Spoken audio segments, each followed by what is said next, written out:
முடியாது. ஏன்னா கண்ட்ரோல் இருக்கிறது மட்டும் தான் நம்ம எதுவும் செய்ய முடியும். கண்ட்ரோல் இல்லாத ஒன்றும் பண்ண முடியாது.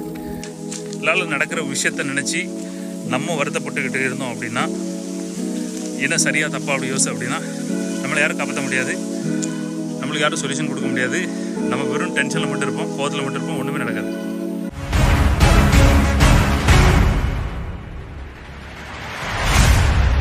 இதெல்லாம் நம்ம வேஸ்ட்டாக பண்ணிக்கிட்டு இருக்கோம் அப்படின்னா, நம்ம ஏதாவது செய்கிறதுக்கு யார்கிட்டையாவது போய் அப்ரூவல் வாங்கிட்டு இருந்தோன்னா, நான் இப்போ தொடர்ந்து எல்லா இடத்துலையும் பார்க்க வரேன், எல்லோரும் வந்து யார்கிட்டையாவது ஒருத்தட்ட அப்ரூவல் வாங்கிட்டே இருக்காங்க.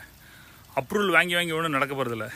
அப்ரூவல் வாங்குகிற யாரையுமே ஜெயிக்க வைக்க முடியாது, அவங்க வாழ்க்கையில் ஒன்றுமே பண்ண முடியாது.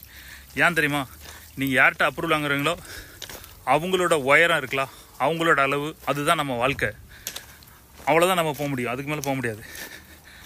அப்ரூவலுக்காக வெயிட் பண்ணுறவங்க யாரும் பெரிய ஆள் ஆக முடியாது. நிறைய பேர் கல்யாணம் முடிஞ்சு பிள்ளையெல்லாம் பற்றி 50 வயசுக்கு அப்புறம் தான் என் புருஷன் வந்து அப்ரூவ் கொடுக்க மாட்டேக்காரு. உருப்படால தான் இன்னும் அடிமையாக சாக வேண்டி தானே, ஏன் இன்றைக்கி முடிச்சிங்க, இன்னும் அடிமையாக புரிஞ்சு சொல்ல கேட்டு இருங்க. அப்ரூவல் தேடி போகிறோன்னா யாராலையும் காப்பாற்ற முடியாது. எவனும் சரி எவ்வளோ சரி யாராலும் காப்பாற்ற முடியாது. உங்கள் டயத்தை வேஸ்ட் பண்ணுறீங்க நீங்கள். வேறு எதெல்லாம் நம்ம டைம் வேஸ்ட் பண்ணுறோம், நம்மளை யாரும் காப்பாற்ற முடியாது அப்படின்னா, எதெல்லாம் நம்ம கண்ட்ரோலில் இல்லையோ அதை நினச்சி வருத்தப்படுறது. எதெல்லாம் நம்ம கண்ட்ரோலில் இல்லையோ அதை நினச்சி இருந்தோம்னா நம்மளை யாரும் காப்பாற்ற முடியாது. ஏன்னா கண்ட்ரோலில் இருக்கிறது மட்டும் தான் நம்ம எதுவும் செய்ய முடியும். கண்ட்ரோலில் இல்லாத ஒன்றும் பண்ண முடியாது. நம்ம கையில் என்னெல்லாம் இருக்கோ அதை செஞ்சிடும். மழை வருமா வராதா நம்ம கையில் கிடையாது. ஆனால் நம்ம கொடை கொண்டு போவோம். சரியா? வந்தாலும் ஓகே, வராட்டினாலும் ஓகே. எதெல்லாம் நம்ம கண்ட்ரோலில் இருக்கோ அதை பற்றி கவலைப்படுவோம். நம்ம எப்படிலாம் வேலை செய்வோம், நம்ம செய்வோம். ப்ரொமோஷன் கிடைக்காதா அது நமக்கு தெரியாது. இந்த கிளைண்ட்டு க்ளோஸ் ஆவாங்களே இல்லையா நம்ம கையில் கிடையாது. ஆனால் நம்மளால் என்னெல்லாம் பண்ண முடியுமோ அதை நம்ம பண்ணிடுவோம். அடுத்தவங்களை டிபெண்ட் பண்ணி அடுத்தவங்களால் நடக்கிற விஷயத்த நினச்சி நம்ம வருத்தப்பட்டுக்கிட்டு இருந்தோம் அப்படின்னா, என்ன சரியாக தப்பாக அப்படி யோசி அப்படின்னா நம்மளை யாரும் காப்பாற்ற முடியாது, நம்மளுக்கு யாரும் சொல்யூஷன் கொடுக்க முடியாது. நம்ம வெறும் டென்ஷனில் மட்டும் இருப்போம், கோவத்தில் மட்டும் இருப்போம், ஒன்றுமே நடக்காது. அடுத்தால் நம்ம ரொம்ப வேஸ்ட் பண்ணுற இடம் வந்து என்னென்னு பார்த்தா, எல்லாரையும் சந்தோஷப்படுத்தி வைக்கிறது, எல்லாரையும் பிடிச்ச மாதிரி நடத்துக்கிறது, எல்லோரும் நம்மளை பாராட்டணும் அப்படின்னு நினைக்கிறது, எல்லோரும் பிடிச்ச மாதிரி நடத்துக்கிறது, எல்லாரையும் பாராட்டுறது, எல்லாருக்கும் பிடிச்ச மாதிரி நடக்குது. It's not possible. இதெல்லாம் சுத்த வேஸ்ட்டு. இதெல்லாம் நம்ம முன்னேற முடியாது. இந்த பாதையே தப்பான பாதை. ஒரு நாளும் நம்ம இதை சாட்டிஸ்ஃபை பண்ண முடியாது. ஒரு கதை மட்டும் இல்லை, ஒருத்தன் வந்து மனசு வந்து ஒருத்தன் நீ என்ன போட்டாலும் போட்டுக்கிட்டே இருக்கான் அப்படிங்கும்போது நிறையவே இல்லை. யான்னு பார்க்கும்போது அவன் வச்சுருக்க அந்த தட்டு வந்து மனசால் ஆனது, அதுக்கு வந்து முடிவே இல்லை அப்படி சொன்னாங்க. ஸோ முடிவே இல்லாத ஒரு விஷயம் அவனுக்கு என்றைக்கினாலும் அது காணவே காணாது. அந்த விஷயத்தை வச்சா அப்படி ஒரு பாதைக்கு நீங்கள் போனீங்கன்னா, முடிவே இல்லாத ஒரு பாதைக்கு போய் நம்ம ஜெயிக்க முடியுமா? தோக்க தான் முடியும். ஸோ எல்லாரையும் சந்தோஷப்படுத்துறதுன்னு நினச்சி யாரும் கிளம்பிட்டீங்களோ நீங்கள் ஒன்றுமே சாதிக்க முடியாது. இன்னும் சில மக்களை காப்பாற்ற முடியாது, இவங்களை வாழ்க்கையில் யாரும் காப்பாற்ற முடியாது. ஏன்னா நடந்து முடிஞ்சதை பற்றி நினச்சிட்டே இருப்பாங்க, அதை காலம் ஃபுல்லாக நினச்சிட்டே இருப்பாங்க. இவங்களும் யாராலையும் காப்பாற்ற முடியாது. நடந்து முடிஞ்சதை பற்றி நினச்சிட்டே இருப்பான், அவனுக்கு நடந்த கஷ்டத்தை நினச்சிட்டு இருப்பான். இவனையும் யாராலையும் காப்பாற்ற முடியாது, கடவுளே வந்து காப்பாற்ற முடியாது. நடந்து முடிஞ்சு ஓகே, நெக்ஸ்ட் என்ன மூவ் பண்ணி போனால் ஓகே, அது அப்படி நடந்திருக்கலாம். அது என்னது படையப்பா, இது நான் 20 வருஷமாக கண்ணாடி படம்ல வீட்டுக்குள்ளே உட்காந்து அந்த சீரியலே பார்த்துட்ருக்கா அப்படின்னு, இதெல்லாம் சும்மா படத்தில் ஓவர். அந்த மாதிரிலாம் இருந்தால் யாரும் காப்பாற்ற முடியாது. The time you take to come out of your sorrow, failure will decide your success. எவ்வளோ டைம் நீங்கள் உங்களோட தோல்வியும் உங்களோட கஷ்டத்தில் துக்கத்துலேருந்து வெளியே வரீங்களோ அவ்வளோ சீக்கிரம் நீங்கள் ஜெயிப்பீங்க. அதே நினச்சிட்டு இருந்தீங்கன்னா அது பல வருஷங்கள் தள்ளி போகும் ஜெயிப்பு. அதே மாதிரி சிலவங்க வந்துட்டு ஒன் வே ரிலேஷன்ஷிப் இருப்பாங்க. ஒன் வே ரிலேஷன்ஷிப் என்ன, அவங்களோட திங்கிங் எல்லாமே வந்து யார் நம்மளை லவ் பண்ணலையோ, யார் நம்மளை பெருசாக நினைக்கலையோ, யார் நம்ம கண்டுக்கவே இல்லையோ இவங்க லவ் பண்ணிக்கிட்டே இருப்பாங்க. ரொம்ப முக்கியம் தான், கரெக்டு தான். எல்லோரையும் நம்ம கண்டினியூஸாக லவ் பண்ணணும், நம்ம லவ் கொடுக்க மட்டும் தான் செய்யணும். ஆனால் எவன் நமக்கு திரும்ப கொடுக்கல, யார் நமக்கு செஞ்ச மாதிரி அவங்க செய்யலை அப்படின்னா அவங்கள விட்டு தூரம் இருக்கணும். யார் நம்மளை லவ் பண்ணல, யார் நம்ம செஞ்சதுக்கெலாம் ரிட்டர்ன் செய்யலை, யார் நம்மளோட அன்பை சரியாக எடுத்துக்கல, யாருக்கு நம்மளை பிடிக்கல, அவங்களுக்கு திரும்ப திரும்ப திரும்ப திரும்ப காலம் ஃபுல்லாக எல்லா வேலையும் விட்டுட்டு சும்மா போகிற போக லைட்டாக பண்ணுங்கள் ஓகே. பட் அதுதான் எல்லாமே நினச்சி அவங்க பின்னாடி இருந்தீங்க அப்படின்னா இது கம்ப்ளீட் வேஸ்ட்டு. உங்களை யாரும் காப்பாற்ற முடியாது. அவன் தான் இல்லைன்னு சொல்லிட்டு அந்த மாதிரியா பின்னாடி கிடக்க அப்படின்னு சொல்லிட்டு நான் உங்களுக்கு குறிப்பிட்ட டைம் கொடுங்க. அதுக்குள்ளே வந்தால் ஓகே, வரலன்னா விட்டுட்டு வேலையை பாருங்கள். ரெண்டாவது கணக்கில் இருங்க, அது வேறு கதை. யார் வந்து 2 சைடு லவ் இல்லாமல் ஒரே சைடு லவ் மட்டும் காலம் ஃபுல்லாக பண்ணிகிட்டு இருக்காங்களோ அவனையும் யாரும் திருத்த முடியாது, அவனையும் யாரும் காப்பாற்ற முடியாது. இது வந்து அவன் கொடுக்கல அதனால் நம்மளும் கொடுக்கல அந்த மாதிரி நான் சொல்ல வரல. ஆக்சுவலி என்னென்னா நம்ம இவ்வளோ கொடுக்கமே இதுக்கு மதிப்பு மரியாதை இல்லை. மதிப்பு மரியாதை இல்லைவங்ககிட்ட போய்ட்டு நீ காலம் ஃபுல்லாக கிடந்தோம்னா நம்ம என்ன ஆகும்? அவனுக்கு நமக்கு செய்கிறதுக்கு அவனுக்கு மதிப்பு வேணும் இல்லையா? சரியான மக்களை கண்டுபிடிக்கணும் இல்லையா? மதிப்பு இல்லாதவன்கிட்ட போய் நம்ம வேல்யூ தெரியாதவன்கிட்ட போய் நம்ம டயத்தை வேஸ்ட் பண்ணி என்ன போதும்?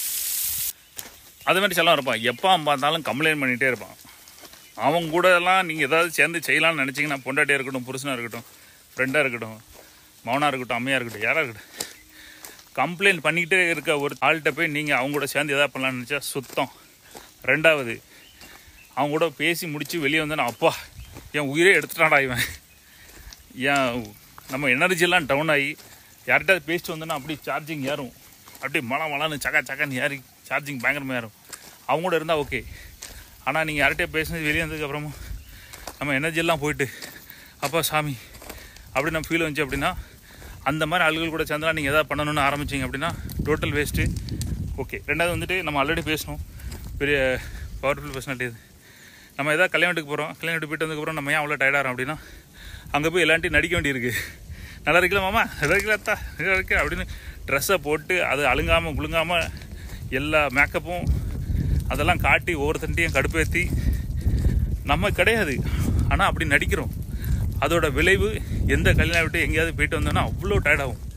ஏன்னா நம்ம ட்ரெஸ்ஸு அலைச்சல் கிடையாது, மனசில் வந்து நாம இல்லாமல் இருக்கோம்ல, நம்ம இல்லாமல் நம்ம இருக்கோம்ல, அது வந்து நம்மளை ரொம்ப டயர்ட்னஸ் கொடுக்கும். அப்படி மேகமுட்டை மாதிரி இப்படி பைத்தியம் பிடிச்சி பேர் அலைவோம். ஸோ எவன் ஒருத்தன் எனர்ஜி காலியாகுதோ அவங்ககிட்ட போகாதீங்க. அந்த மாதிரி ஆள் கூட இருக்காதீங்க. அவங்கள்ட்ட சேர்ந்து எது பண்ணணும்னு நினைக்காதீங்க. அதே மாதிரி சிலவங்க வந்து எப்போவுமே வந்து நான் பெர்ஃபெக்டாக எல்லாம் வந்ததுக்காக தான் பண்ணுவேன், எல்லாம் என் கண்ணில் வந்ததுக்காக தான் பண்ணுவேன், எல்லாம் சரியானதுக்கப்புறம் தான் பண்ணுவேன் அப்படின்னு எல்லாம் பெர்ஃபெக்டாக வந்ததுக்கப்புறம் தான் அவங்க பண்ணுவாங்களாம். இவங்களையும் யாரும் காப்பாற்ற முடியாது, கடவுளை வந்து அவங்க காப்பாற்ற முடியாது. ஏன்னா எந்த விஷயம் பண்ணதுக்கும் எல்லாம் பெர்ஃபெக்ட் ஆகி தான் பண்ணணும் அப்படின்னு கட்டாயம் கிடையாது. எஸ், அதுக்குன்னு சில விஷயம் இருக்குது. ஃப்ளைட் ஓட்டுறதுக்கு சும்மா நான் ஓட்டி பார்ப்போம் அப்படின்னு சொல்லி ஓட்ட முடியாது, அது படித்து தான் ஓட்டணும். பட் சில விஷயங்கள் எந்த பிஸ்னஸ் ஆரம்பித்தாலும் சரி, என்ன ஆரம்பித்தாலும் சரி, அதுக்கு வந்து பெர்ஃபெக்ட்லாம் தான் பண்ணுவேன் அப்படின்னு நினச்சா அவங்க காலம் ஃபுல்லாக பண்ண முடியாது. இன்றைக்கி இருக்கிற பெரிய பெரிய பிஸ்னஸ், நிறைய பிஸ்னஸ் எல்லாமே பெர்ஃபெக்ட்லேருந்து ஆரம்பித்து போவாங்க. அப்புறம் போக அவங்களுக்கு வழி கிடைக்கும், அதுக்கப்புறம் முறை கிடைக்கும். இந்த மாதிரி பார்க்கும்போது ஒன்றுமே தெரியாது, எல்லாம் குத்துட்டா இருக்கா, எல்லாம் எனக்கு வழி தெரிஞ்சா தான் அப்படி இல்லை. போவோம் போக இப்போ இந்த இடத்துல தெளிவாக இருக்கா, அங்கேருந்து பார்க்கும்போது இங்கே இருட்டாக தெரியும். போக போக தான் ஒரு கிளாரிட்டி கிடைக்கும். இருங்க, வந்த வழி தெரியல, போகிற வழி தெரியல, ஆனாலும் போகணும், பக்கத்தில் போக கிளாரிட்டி கிடைக்கும். அது மாதிரி எந்தெந்த வேலைக்கெல்லாம் எஸ் சொல்லணும், எந்தெந்த வேலைக்கு நோ சொல்லணும், யாரோட சுற்றுறதுக்கெலாம் எஸ் சொல்லணும், யார் கூட சுற்றுறதுக்கு நோ சொல்லணும், யார் கூட டைம் ஸ்பெண்ட் பண்ணதுக்கு எஸ் சொல்லணும், யார் கூட நோ சொல்லணும், எந்தெந்த வேலையை செய்யணும், எந்த வேலையை செய்யக்கூடாது, இது எல்லாமே தெரியாதவங்களும் யாரும் காப்பாற்ற முடியாது. ஏன்னா எது தேவையோ அதை விட்டுட்டு தேவையில்லாத எதாவது பண்ணிகிட்டு இருப்பாங்க. இவங்களும் யாரும் காப்பாற்ற முடியாது. ஸோ நம்ம யாரை வந்து எதனால நம்ம காரியம் நடக்குமோ எது நடக்காதோ அது தெளிவாக இருக்கணும். இல்லைன்னா தேவையில்லாத வேலை செஞ்சோம்னா தேவையுள்ள வேலைகள் நம்ம செய்ய முடியாது. யார் தேவையில்லாத வேலை செஞ்சிட்ருக்காங்களோ தேவையான வேலை செய்ய முடியாது. இவங்களும் பெருசாக சாதிப்பாங்க, பெருசாக அதை பண்ணுவாங்கன்னா சொல்ல முடியாது. இவங்களெல்லாம் யாராலும் காப்பாற்ற முடியாது. காலம் ஃபுல்லாக தேவையில்லாத வேலை செஞ்சே காற்றை முடித்து செத்து போயிடுவாங்க. அந்த மாதிரி சிலவங்க நிறைய சீன் போடுவான், நிறைய ட்ராமா பண்ணுவாங்க, நிறைய ஷோ பண்ணுவாங்க. அடுத்தவன் என்ன செய்கிறான், அவன் நம்மளை எப்படி பார்க்கணும், நம்ம எதிரி நம்மளை பார்த்து எப்படி கடுப்போம் இப்படின்னு இதில் மட்டும் குறியாக இருப்பான். எதிரியை அவனை கடுப்பேற்றுறதும் அவனை கேவலப்படுத்துறதும் அதில் மட்டுமே குறியாக இருப்பாங்க.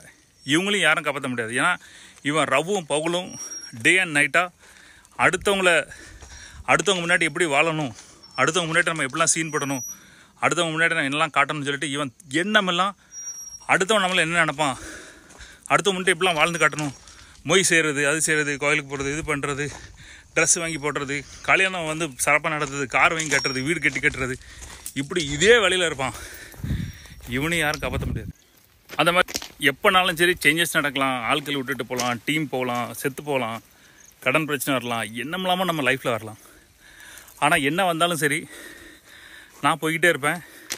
இதெல்லாம் நடக்கிறது தான், தெரிஞ்சது தான் அப்படி சொல்லிவிட்டு இது எல்லாமே அவன் ஆமாம் இது நடக்கும் தெரிஞ்சுதான், ஆமாம் அவன் ஏமாற்றிட்டான் தெரியும், விட்டுட்டு போயிட்டான் தெரியும், இப்படி ஆகிப்போச்சு தெரியும், நஷ்டமாகி போச்சு தெரியும், திடீர்னு டாக்ஸிக்ஸ் வந்து பெரிய பிரச்சனை ஆகி போச்சு தெரியும், சொந்தத்தில் ஒருத்தன் செத்து போயிட்டான் தெரியும், நம்ம குடும்பத்தில் ஒருத்தன் செத்து போயிட்டான் தெரியும்.